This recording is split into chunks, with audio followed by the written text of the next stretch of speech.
কুমিল্লার রানীর বাজারে অবস্থিত কাস্টমসের গোডাউনে অগ্নিকাণ্ডের ঘটনা ঘটেছে। ৫ মার্চ বুধবার বিকেল ৩টের দিকে গোডাউনটিতে আগুন লাগে।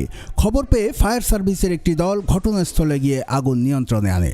আগুনে ৩টি গাড়ি সম্পূর্ণ পুড়ে যায়। গোডাউন কর্মকর্তা শামসুল আলম জানান, বিকেল ৩টের দিকে গোডাউনে হঠাৎ করে ধোঁয়ার কুণ্ডলী দেখতে পেয়ে জাতীয় জরুরি সেবায় ফোন করেন তিনি। পরে ফায়ার সার্ভিসের সদস্যরা ঘটনাস্থলে এসে আগুন নিয়ন্ত্রণে আনেন। এরই মধ্যে আগুনে 2টি গাড়ি ও অন্যান্য মালামাল পুড়ে যায়।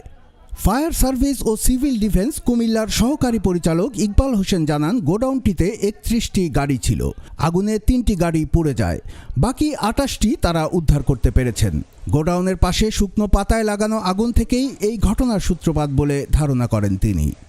কুমিল্লার কাগজ নিউজ ডেস্ক।